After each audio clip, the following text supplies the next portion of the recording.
আজকে তফসিরে আইনি মরহুম হাফেজ আইনুল বারীর প্রণীত যে বইটা 50 বছর পূর্তি উপলক্ষে আজকে আমাদের মধ্যমণি কলম পত্রিকার সম্পাদক প্রাক্তন রাজ্যসভার এমপি ইমরান ভাই আমাদের মাঝখানে আছেন। ওনার হাত দিয়ে আমরা শুভ উদ্বোধন করতে চাই। তারপরে উনি দু একটা কথা বলবেন তফসির সম্পর্কে এবং হাফেজ আইনুল বারী সম্পর্কে। আমাদের মাঝে আরেকজন ব্যক্তিত্ব উপস্থিত হয়েছেন, উনি বারুইপুর কোর্টের সিভিল অ্যাডভোকেট মোশাররফ হোসেন খান।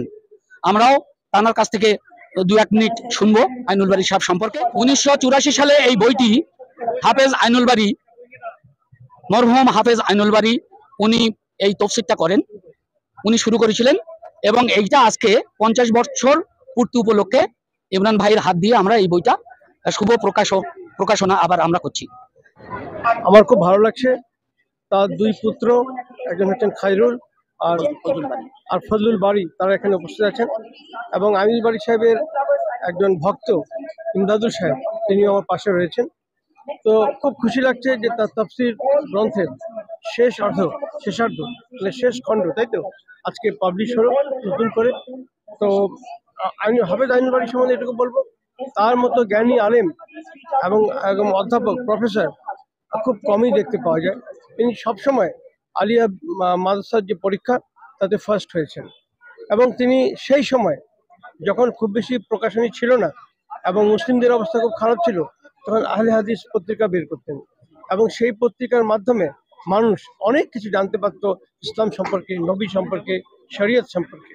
তাই আমি বলবো তার যে অসাধারণ খিদমত রয়েছে বাংলার মুসলিমদের জন্য, সেটা বাংলার মুসলিমদের উপলব্ধি করা উচিত এবং কোনো ফিকা মানে কার কে ফিকা অনুসরণ করে সব বাদ দিয়ে একজন পণ্ডিত, একজন ইসলাম বিশেষজ্ঞ যে তাফসীরটি করেছেন, সেটা তাদের খুবই মানে একটা দারুণ গিফট হবে তাদের বাড়িতে কিনে নিয়ে যায়।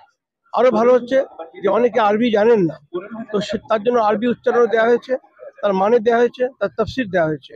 তো এই সবগুলো কিন্তু ওই কয় খণ্ড হয়েছে? দু খণ্ডে দু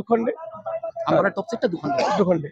তো আমি বলবো যে আমাদের সকলেরই এই বইটি অবশ্যই, এই পুস্তকটি, এই তাফসীরটি, পবিত্র কোরআনের তাফসীর, এটা সংগ্রহ করা উচিত এবং সবাইকে তাদের ভাবা উচিত না এটা আহলে হাদিস, এটা জামাত ইসলামী, এটা অন্য কেউ, এটা তবলিগ জামাত, সবারই পড়তে হবে জ্ঞান বৃদ্ধি করতে গেলে।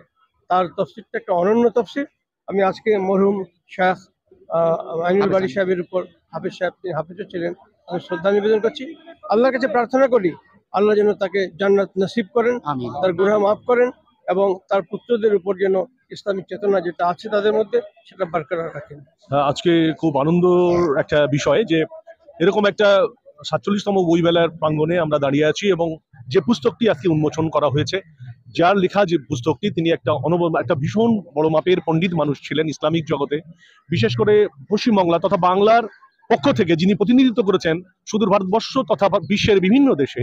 তো তারই তফসিরকৃত, তারই লেখা বই যেটা আজকে উন্মোচিত হয়েছে, এই বইটি যদি আমরা আমাদের বাংলার ঘরে ঘরে থাকে, আমাদের ছেলেমেয়েরা আমরা সমৃদ্ধ হব, নিশ্চয়ই সমৃদ্ধ হব। তার কারণ কোরআনের যে পবিত্রতা, সেই পবিত্রতা এবং কোরআনের যে শিক্ষা ছাড়া জীবন চলে না, সেইটার আমরা সবাই তো আরবি জানি না বা আরবি বিষয়টার উপলব্ধিও করতে পারি না।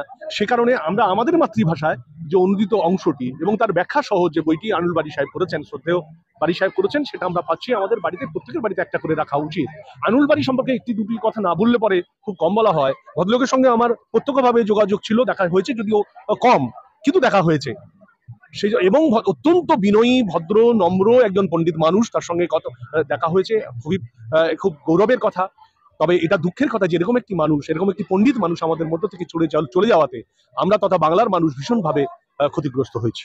তো আমি এটা বলতে চাই যে তার যে পুত্ররা রয়েছেন, উত্তরসূরি রয়েছেন, তারা অত্যন্ত যোগ্য, তারা তাদের জায়গায় আইনুল বারী সাহেবের চিন্তা চেতনাকে যেভাবে আগিয়ে নিয়ে যাচ্ছেন, যাতে এই ধারাটা বজায় থাকে, এই জন্য আমি তাদেরকে অনুরোধ করবো, সাথে সাথে আল্লাহর কাছেও প্রার্থনা করব।